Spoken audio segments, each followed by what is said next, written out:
こ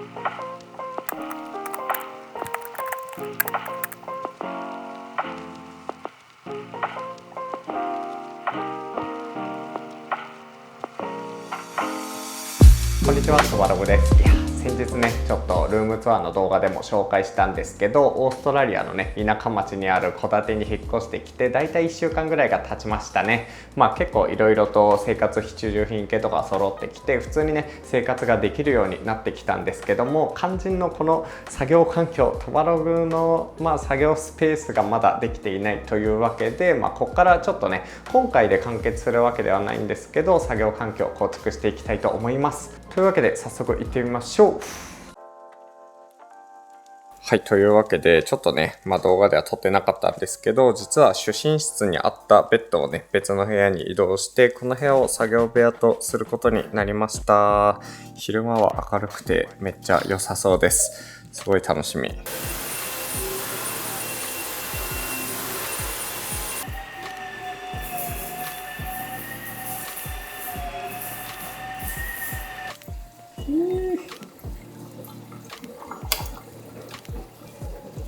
はい、というわけである程度この部屋が綺麗になりました。いや、日差しが入ってきて結構いい感じです。この部屋に関しては日本でいうとだいたい8畳ぐらいのスペースで、両脇にねちょっとした家具があるんですけど、真ん中にもともとはベッドがあって、マスターベッドルームっていう、いわゆる主寝室っていう感じだったんですね。ここにねエアコンがあって、動画撮影するときは結構暑くなるのでエアコン必須ということで、この部屋をねちょっと作業部屋に改造していきたいと思います。ズンズンズンズン。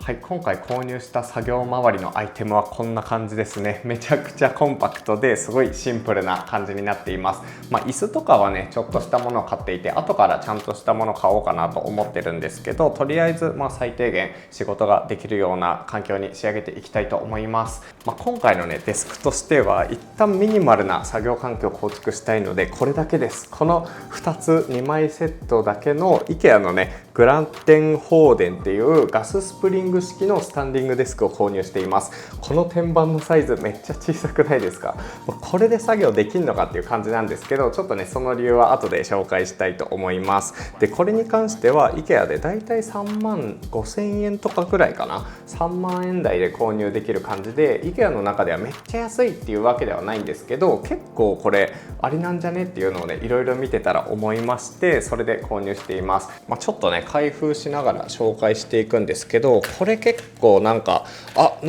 これからの作業環境として結構いいんじゃないっていう感じがするので、ちょっとね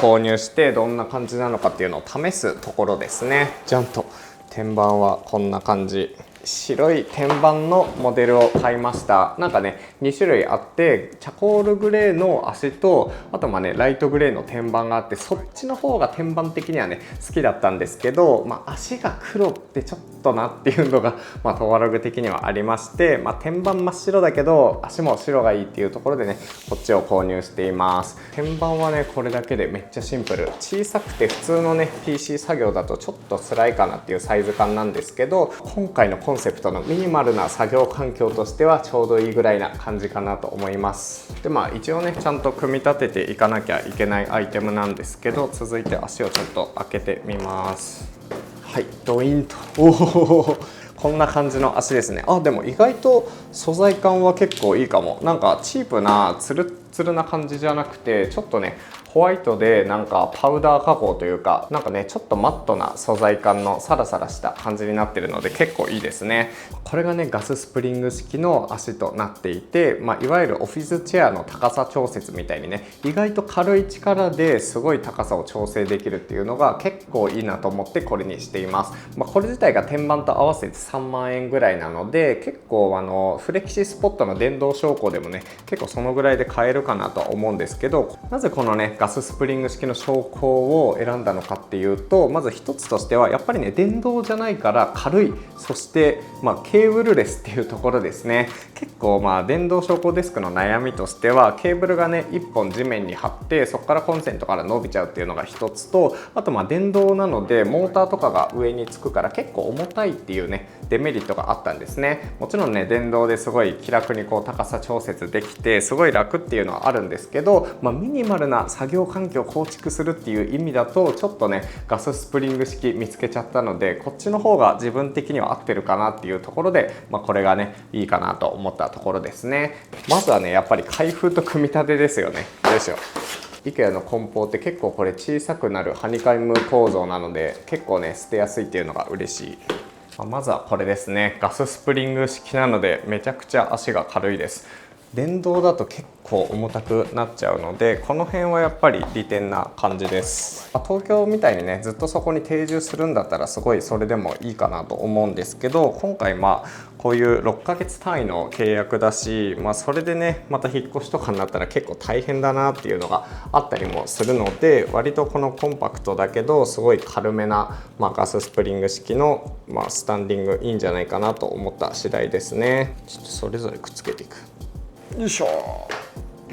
めちゃくちゃ構造はシンプルで、あと今回結構ねこの部屋で撮影することもあると思うんですけど、基本的に子供が保育園に行ったりはしないので、多分ねリビングで子供を見ながら作業するっていうことも結構増えると思うんですよ。なのでそういう時はねこの部屋だけじゃなくてリビングでもねこのデスクを気軽に持っていってスタンディング作業ができるっていう、そういうなんかね使い分けができそうなところも割とポイントが高かったりします。お、すごい。足はもう完成しました。早っ。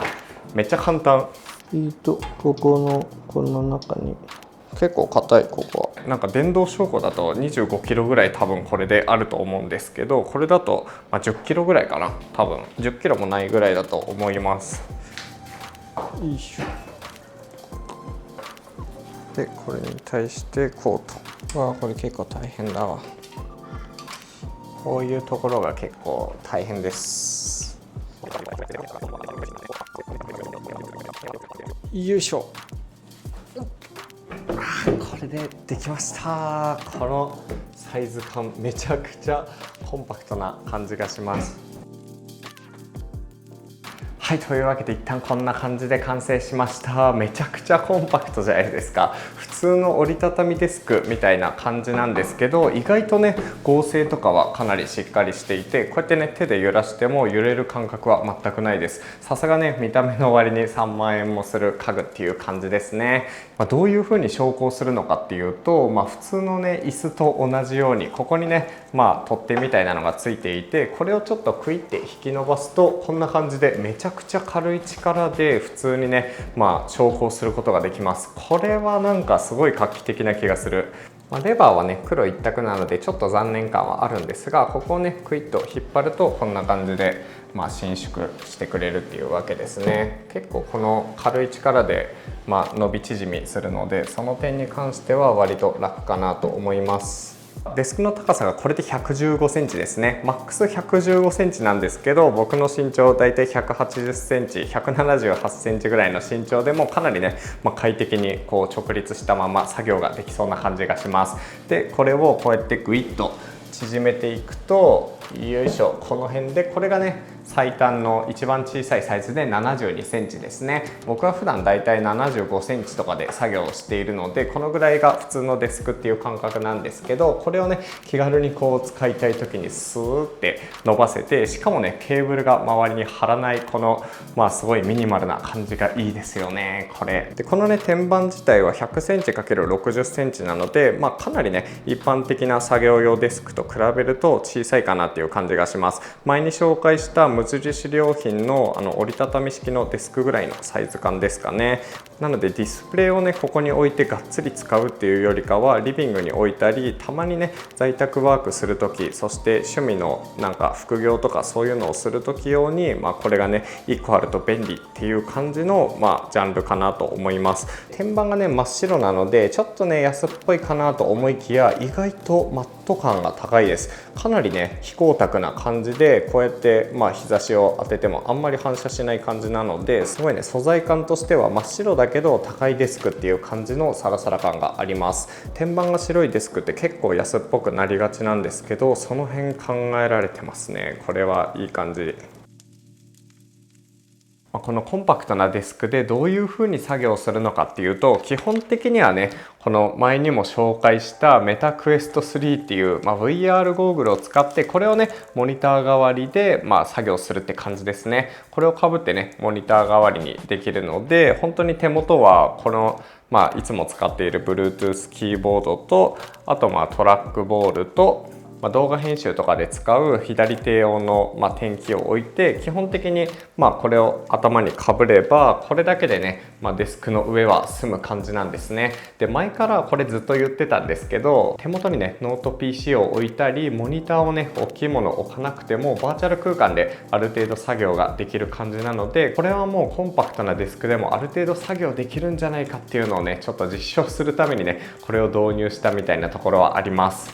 はい、で実際にねヘッドマウントディスプレイをかぶるとこんな感じの景色になってるんですね。目の前にはさっき置いたこのキーボードとかトラックボールとかがこういう風に普通に見えていて、でディスプレイがね目の前にバーチャルの空間にこんな感じで55インチぐらいのと、あと40インチとかそのぐらいのと、あと大きめのねこのファイルエクスプローラーの3つがね手元に見えてる状態です。詳しくはね前に撮った動画を見てほしいんですけど、本当にねオーストラリア来てからずっとこれで作業してるんですけど、ほぼほぼね問題なく使えております。なんかノートパソコンのね画面をこうやって見るよりも、このね目の前の画面がすごい大きいから結構ね首も疲れないし、大画面で結構ね文字も見やすく作業できるんですよね。とはいえノート PC とね無線で接続する必要があるので、こんな風にねいろいろモジュールをかませたり、あと充電がねできるようにそこに近い場所にこれはね置いておくっていう感じです。ノート PC をデスクの上に置いてもいいんですけど、結構発熱して熱いのと、あと画面拡張するならどっちにしろディスプレイが必要なので、現状はね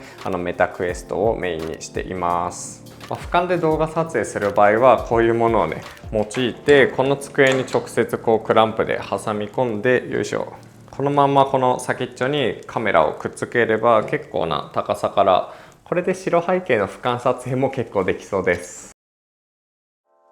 はい、そして今回ねメインの椅子が届くまではこのドムステンというなんか可愛らしいスツールを購入したので、一旦これをね椅子代わりにしていこうと思います。最終的にはこれの上になんか乗せたりして、ちょっとした背景用の椅子、そして来客用の椅子として使いたいんですけど、結構ねデザインがめっちゃいい感じの可愛らしさで、それでちょっと気になって購入した次第ですね。はい、こんな感じの椅子です。これすごいのが、このねスツールの天板の部分が普通の木の素材、木製なんですけど、この足がね鉄製でこの色なんですよね。この発色めちゃ良くないですか？これもね実は IKEA で購入したんですけど、こういう感じのオレンジと白の発色最近好きなので、一部ね部屋に取り入れていきたいなっていうところですね。メインの椅子はねすごいいい感じのものがあって、そちらを迎える予定なんですけど、届くまでに結構時間がかかりそうなので、しばらくはねこのデスクでスタンディング VR 作業をしつつ、このねスツールも使っていこうかなっていう感じです。とりあえず完成です。これめちゃくちゃ可愛い、この色合い。出来上がったスツールを組み合わせるとこんな感じですね。床がちょっとまだね黒い感じなのでマッチしてない感はあるんですけど、床をねもう少しウッディな感じにしていくとちょっといい感じになるのかなと思ってます。あと今回購入したものだとこういうねコルクマットを購入しています。これは公式画像でこの机との組み合わせで紹介されてたもので、これ結構いいかもなと思って買ったものなんですけど、この上にねこうやってキーボードとかトラックボールとか点キーとかを置くとちょっとねモダンな雰囲気になるかなと思います。結構こういう天板って結構擦れて傷になったりもするので、それを抑えるためにもこの1000円で購入したこのコルクマットを使ってみようと思います。はい、続いて IKEA で購入したものでいうとこちらですね。このスタンディングデスク用のマットです。8000円ぐらいだったかな。意外と高めだったんですけど、スタンディング作業する時って足が結構疲れるんですが、それを軽減してくれるためのマットですね。今回ねオーストラリアでもこのスタンディングデスクを導入することになったので、これも購入してみました。なんかふかふかめのねスニーカーを履いてるような感覚なので、割とこれでね、立ちながらちょっと疲れが分散してくれるのかなっていう感じがします。結構いい感じ。これは結構いい買い物ですね。はい、というわけで実際にねこのデスクを使い始めてから1週間ぐらいが経ったんですけど、結構ねいい感じに使えています。何がいいのかっていうと、やっぱりねこの見た目はすごい華奢な感じで、しかも手動のスタンディングデスクではあるんですけど、かなりね剛性が高いっていうところですね。動画の中でも紹介はしてたんですけど、こうやってね揺らしてもそんなにねガタつきとかは感じないし、いわゆるこう安いデスクみたいなしなる感じがないんですよ。なので結構ねこう高さをこうやってガッと高さを上げたとしても揺れる感じがねそこまでないので、この点に関しては結構ね考えて作られてるなっていう印象です。このぐらいのサイズのデスクだとそういうねガタつきとか歪みみたいなのが結構気になってね、ストレスになったりするんですけど、その辺は結構安定してるイメージです。昇降に関してもガススプリング式でかなりね軽い力で割とこう上げ下げができる感じなので、この辺も本当にストレスが少ないと思います。こうやってねメインの作業環境にするっていうのはもちろんなんですけど、例えばねサブデスクとしてリビングとか、あとはね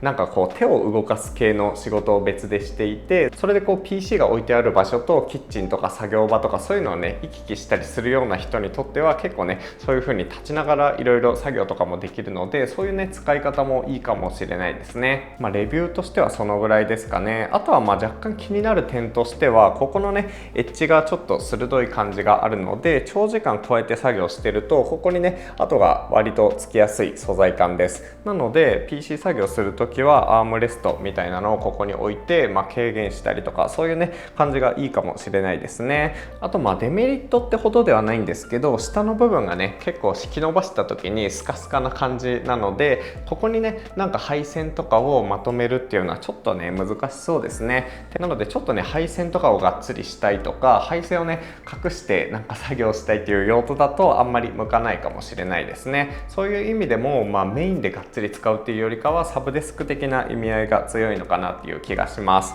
ただこういうね軸がしっかりしている部分もあるので、ここにS 字フックとかをつけてこういうヘッドホンとかこういうのをねぶら下げて使うっていう使い方は良さそうですかね。一応こういうタイプのねケーブルホルダーも購入したんですけど、この天板自体はねちょっとメラミン素材でプラスチックっぽい感じなので、なんかネジを通すのちょっと躊躇しています。多分頑張れば、多分ねドリルとかで穴開ければ問題ないと思うんですけど、IKEA でねクランプ式のケーブルホルダーとかがあるから、そういうのをね買い増ししてもいいかなとは思っています。はい、そんな感じですかね。今回はね、この IKEA のデスクを中心にトバログのこのミニマルな作業環境構築の話をしてみました。よくよくはねもう少しこういうのとかを拡充させたりとか、ミニマルなんだけど、なんかマキシマムにね作業できるようにいろいろ工夫していきたいところなので、ぜひねこういう動画気に入っていただけた方はチャンネル登録といいねボタン、コメントお願いします。それでは次の動画でお会いしましょう。トバログでした。